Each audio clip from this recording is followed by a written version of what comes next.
चित्तौड़गढ़ का किला जमीन से ऊंचे पहाड़ पर क्यों बनाया गया?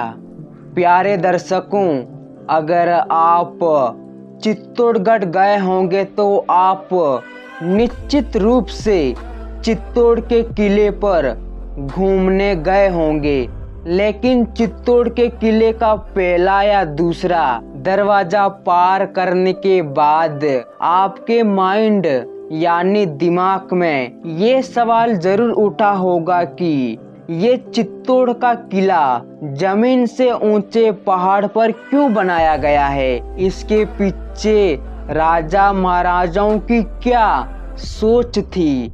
चित्तौड़ का किला जमीन से ऊंचे पहाड़ पर है। ये छोड़ो, हिंदुस्तान में जितने भी किले हैं वो सभी ऊंचे ऊंचे पहाड़ों पर है। अब सवाल ये पैदा होता है, पर क्यों राजा महाराजा लोग अपने किलों को हमेशा ऊंचे पहाड़ों पर क्यों बनाते थे?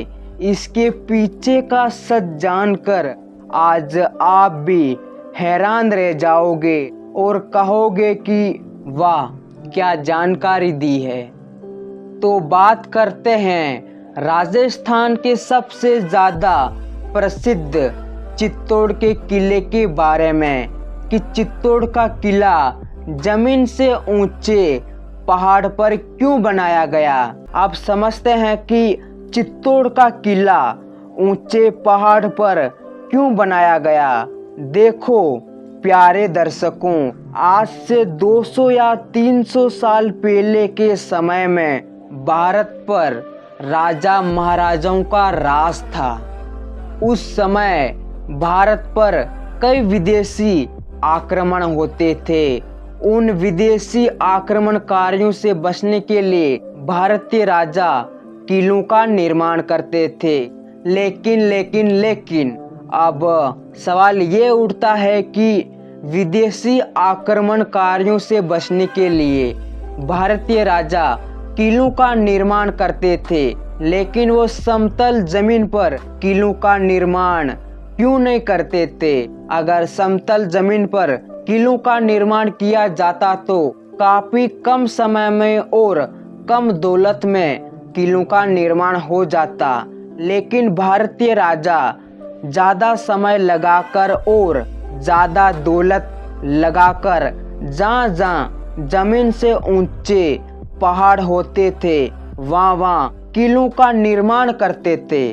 पर भारतीय राजा ऐसा क्यों करते थे? चलो समझते हैं। प्यारे दर्शकों, आप एक बार चित्तौड़ के किले का ये वीडियो क्लिप देखो।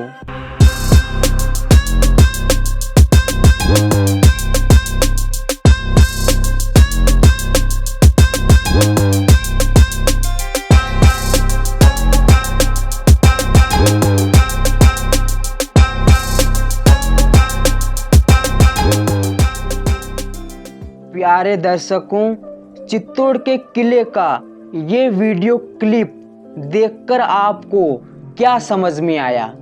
कुछ नहीं, चलो मैं समझाता हूँ। देखो, यहाँ पर है समतल जमीन ये, और यहाँ पर है जमीन से ऊंचा पहाड़, और इस पहाड़ पर है चित्तौड़ का किला। थोड़ी देर के लिए मान लो कि ये चित्तौड़ का किला इस पहाड़ पर ना होकर इस समतल जमीन पर है यहाँ पर, और इस चित्तौड़ के किले पर कोई राजा शासन कर रहा है और उस राजा के पास सेना कम है। मान लो 20,000 सैनिक है।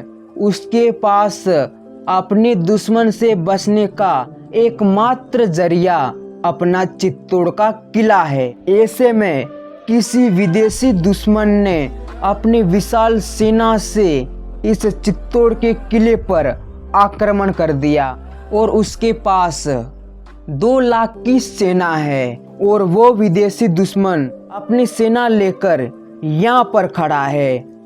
उसके पास तीर, धनुष तलवारें, बंदूकें और तोपें हैं और इस चित्तौड़ के किले के राजा के पास सिर्फ और सिर्फ तलवारें और तीर धनुष है। फिर इस विशाल सेना वाले विदेशी दुश्मन और इस चित्तौड़ के किले में राज करने वाले राजा, इन दोनों में हो जाता है युद्ध शुरू। पहले हमले में दोनों तरफ से अगर तीर चलते हैं तो दोनों तरफ की सेना मरती है। इस तरफ से 5000 और इस तरफ से 6000। लेकिन ये विशाल सेना लेकर खड़ा विदेशी दुश्मन, इसे कोई फर्क नहीं पड़ता क्योंकि उसके पास काफी विशाल सेना है। दूसरे हमले में इस तरफ से फिर तीर चलते हैं, लेकिन दूसरे हमले में इस तरफ से बंदूकें चलती है। इस हमले में इस तरफ से 10,000 सैनिक मरते हैं क्योंकि इस तरफ से बंदूकें चल रही है और इस तरफ से मात्र 4,000 सैनिक मरते हैं क्योंकि इस तरफ तीर चल रहे हैं, वो भी इस तरफ से चल रही बंदूकों की गोलियों से बचकर। तो तीसरे हमले में ये विदेशी दुश्मन ना तीर चलाएगा ना बंदूकें, ये सीधा इस चित्तौड़ के किले पर चलाएगा तोपें। और जब तोपों के गोले इस चित्तौड़ के किले से टकराएंगे तो इस चित्तौड़ के किले की दीवारें बहुत ही आसानी से टूट जाएगी क्योंकि एक तोप नहीं, कई तोपें इस चित्तौड़ के किले पर चलेगी। तो चित्तौड़ का किला कितना भी मजबूत हो, अगर उसके ऊपर एक साथ कई तोपों से हमला किया गया तो उसकी मजबूत दीवारें आसानी से टूट जाएगी। और अगर चित्तौड़ के किले की दीवारें टूट जाएगी तो यहाँ पर खड़ा विदेशी दुश्मन अपने 1,90,000 सैनिक लेकर इस चित्तौड़ के किले के अंदर चला जाएगा और इस चित्तौड़ के किले में बसे 5,000 सैनिकों को आसानी से मार देगा और इस चित्तौड़ के किले के राजा को या तो गुलाम बना लेगा या फिर मार देगा। लेकिन ये चित्तौड़ का किला इस समतल जमीन पर ना होकर इस समतल जमीन से ऊंचे पहाड़ पर होगा, तो ऐसा बिल्कुल भी नहीं होगा जैसा मैंने अभी बताया है। वो कैसे समझाता हूँ मैं आपको। देखो, ये चित्तौड़ का किला इस समतल जमीन पर ना होकर इस पहाड़ पर होगा और इस किले पर कोई राजा राज कर रहा है और उसके पास मात्र 20,000 सैनिक है और 2 लाख की विशाल सेना लेकर कोई विदेशी दुश्मन इस चित्तौड़ के किले पर हमला कर देता है और वो यहाँ पर खड़ा है। तो पहले हमले में दोनों तरफ से तीर चलेंगे, लेकिन पहले हमले में इस तरफ 10,000 सैनिक मर जाएंगे, लेकिन इस तरफ एक भी सैनिक नहीं मरेगा क्योंकि इस तरफ के तीर कभी यहाँ तक पहुँच ही नहीं पाएंगे क्योंकि इस तरफ पहाड़ की ऊंचाई काफी ज्यादा है। फिर दूसरे हमले में भी कुछ ऐसा ही होगा। जब इस तरफ से बंदूकें चलेगी तो मेरे ख्याल से उन बंदूकों की गोलियां कभी यहाँ तक पहुँच ही नहीं पाएगी। अगर पहुँच भी गई तो वो किसी को मार नहीं पाएगी क्योंकि आप इस दीवार को देख सकते हैं। लेकिन जब इस तरफ से तीर इस तरफ चलेंगे तो वो आसानी से 10-15 हजार को मार देंगे। फिर तीसरे हमले में इस तरफ से तोपों का हमला होगा और इस तरफ से तीरों का। लेकिन इस तरफ से हो रहे तोपों के गोले के हमले इस तरफ वालों का कुछ उखाड़ नहीं पाएंगे, क्योंकि इस तरफ से हो रहे तोपों के गोले कभी यहाँ तक पहुँच ही नहीं पाएंगे, यानी वो चित्तौड़ के किले की दीवारों को कभी तोड़ नहीं पाएंगे। लेकिन इस तरफ से हो रहे तीरों के हमले यहाँ पर खड़ा विदेशी दुश्मन के 10 से 15 हजार सैनिकों को मार देंगे।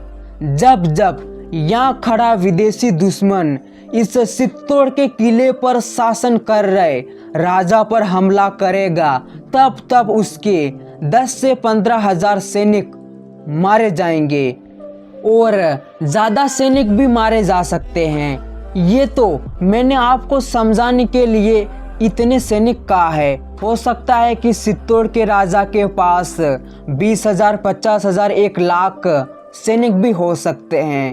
तो प्यारे दर्शकों, अब तो आपको पता चल गया होगा कि चित्तौड़ का किला जमीन से ऊंचे पहाड़ पर क्यों बनाया गया है।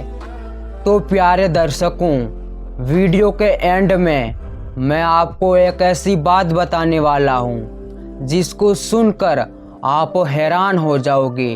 अगर भारतीय राजा किलों का निर्माण नहीं करवाते तो हम भारतीय कभी अंग्रेज़ों और कभी मुगलों के गुलाम होते ही नहीं।